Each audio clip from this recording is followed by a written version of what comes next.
So, Parsha Lech Lecha,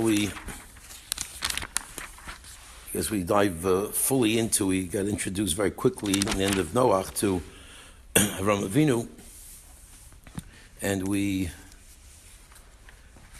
now get to see, in full force, some of the insights into Avram Avinu. Now we know that what Avram Avinu stood for, clearly the collective image that we have, is this incredible person on many levels. On number one, he came to the clarity on his own of HaKadosh Baruch Hu. He discovered HaKadosh Baruch Hu by his own analysis, and he, as a result, not only did he risk his life and, went through the Kivshana Eish and emerged alive and emerged successful and victorious and clearly representing the greatness of HaKadosh Baruch Hu, but he also took that vision to the next level and spread out that concept and taught it, and was certainly a champion of opening up the eyes of the people around him to the beauty of Torah, and we see that really throughout. Nefesh Hashasa B'Charan, the post that talks about the souls that they took from Charan. These are the people who followed Avram Avinu. So we get to see a lot about Avram's perspective and what made him so special. But despite all that, really incredibly, there's a small chazal. You can almost miss it along the way. My Rebbe spoke about it as well, and that is that there was this battle of the kings, and when he went to save, he went to save Lot. Here it is. Okay, give me the souls, and you take all the spoils. Okay,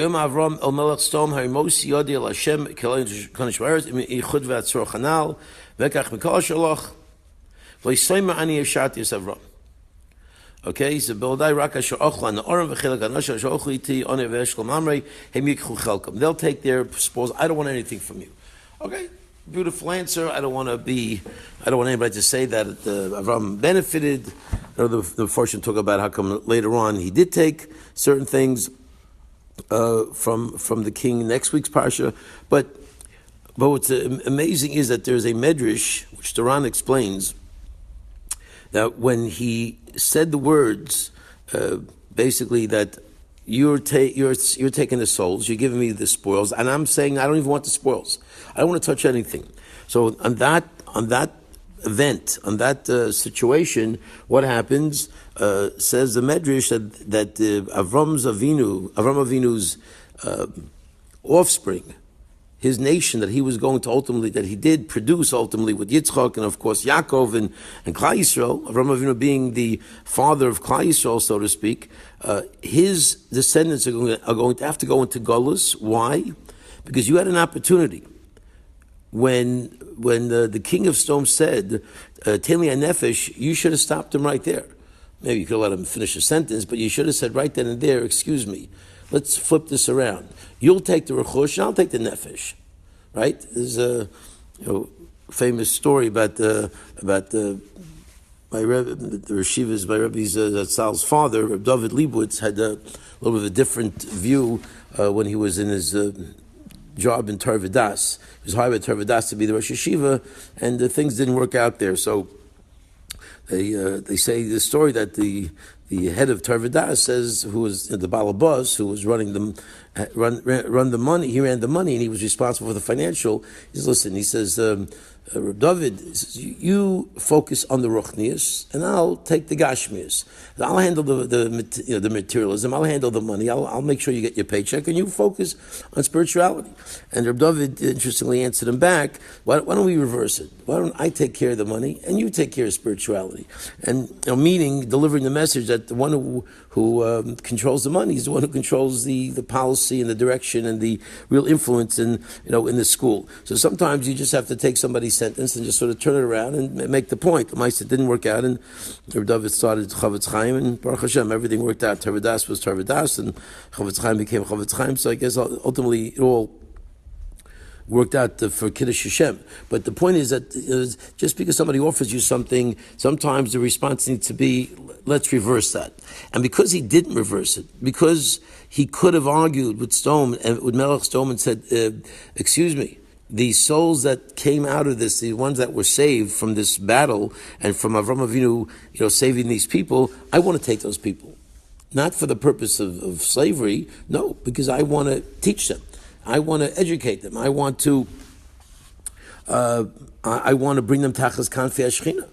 And because he sort of had this opportunity and didn't take advantage of it, it's interesting. Similar Chazal talks about Avram Avinu with Lot, where he let Lot go, and because he let Lot go, and he didn't fight him and say, no, you can't do this. When Lot says, you go to the left, I go to the right, whatever it might be, we have to part our ways. Avram Avinu should have basically said, he should have fought him and said, no, you need to stay with me. You can't afford to leave my presence. You need to be with me, learning about God and becoming a better person and becoming closer to Kodesh Baruch Hu.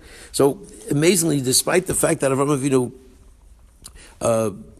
had this incredible vision and literally was almost maybe the greatest person in human history in regards to this view of helping people, teaching people, bringing people closer to Kodesh Baruch Hu, it seems that there were moments in time that there was a criticism levied against him because of not being sensitive at certain opportunities. Now, again, it doesn't mean we'd be sensitive, we'd be criticized in those same cases. Obviously, Avram Avinu was being judged on a completely different level. But you do see how unbelievably important, at what a high level, this concept of reaching out, of teaching others, of being, so to speak, this Marbitz Torah, with this expression we've heard many years in yeshiva, being a Marbitz Torah. So many people take the expression Marbitz Torah, a spreader of Torah, as somebody, it's a career choice. It's a question of, what I do with my life. I'm a rabbi, I teach Torah. But in reality, we were taught also that that's not really true. It's not really about a career choice. Marbitz Torah is about a state of mind. It's about a mentality. It's about an attitude. And that attitude, certainly Avram had it, but I guess, the level of expectation is so high, and therefore we have to always be mechazik in this area that it's really about an approach to life. It's about, do I look for opportunities? Do I look for every single situation that comes up to be able to bring somebody a little bit closer, give them a little bit of a more positive sense of who I am as a Jew? Obviously, we all walk around in society, we meet different people, how you relate to them. Do you take advantage of the opportunity to just have a positive interaction? Because any positive interaction, even it might seem so small, we know from so many thousands and thousands of stories that sometimes the smallest positive interaction can leave such a mark on a person that they're changed forever. And just it's, I guess, especially appropriate. This is the Shabbos we're supposed to. Although this is an attitude we need to have all year round. The Shabbos project is very nice, and this is the Shabbos of the Shabbos project. But the reality is that this is something that we should, maybe use as a springboard to use all year round. But just as maybe one of the classic examples of the last century of where a small positive interaction can literally change the course of human history, and certainly Jewish history, which is human history, essentially, because Kol B'Shvil Yisrael Shnas Ask B'Torah, all the events that take place around us are all intertwined to Klal Yisrael on one level or another. The classic little interaction between this little maybe 12-year-old boy, however old he was, in this, Sugihara, the famous story about the Japanese diplomat who ended up saving thousands of Jews. He saved the Mir Yeshiva, and from the Mir Yeshiva, from that particular salvation, that particular rescue, and how he got them out of Europe and ultimately to Shanghai and ultimately back to America. You literally not only do you have 40,000 Jews that were saved, at least now the numbers, but we're talking about preserving Torah to be able to be transmitted back to Klal Yisrael, to replant Torah after the war. You can directly trace it back to the Mir Yeshiva and how that Mir Yeshiva was able to be saved because little Sali Ganor is in a little shop. He's trying to get some money out of his aunt, Hanukkah money, to be able to see a Laurel and Hardy movie. And the diplomat hears him and he says, "Oh, I hear you want some money. Let me give you the money to go to the movies." Because he had given all his money away. It's more of a lengthy story, but he gave his money away to tzedakah to save the Jews in Poland. He was in Lithuania, and so he said, "I can't take the money. You're a stranger." He said, "Well, consider me now family. I'm not a stranger. Consider me a close friend or family." I forgot exactly what he said. So he said, "Okay, thank you." He took the money from him, and then he said, "But then, Mamish, this little thing changed." He says, "Well, if now that I'm considering you family, we're having a Hanukkah party tomorrow night. You need to come. Your family." Okay, it's a nice little just gesture of bringing somebody into their house, and connecting them to something positive. He was there. He saw what was going on. He was inspired by the Hanukkah event, and amazingly, HaKadosh Baruch Hu runs the world. There was a Jew who ran away and escaped from Poland and knocked on the door that night when Sugi Hara was there, and he said what was going on in Poland with the Jews and what the Nazis were doing, and he was so moved that he literally to be inspired by Jews and so moved to want to do something to be on the behalf of Jews that he mamish risked his life and did lose his reputation, and he basically was basically banished to infamy as far as the Japanese people, but he left this world, mamish, one of the heroes of the 20th century. So small little things matter, and certainly it's a good Shabbos and a good, so by talking about Avram Avinu and seeing what he did, and certainly even the small criticisms of what he didn't do, that we should mechazik this important area of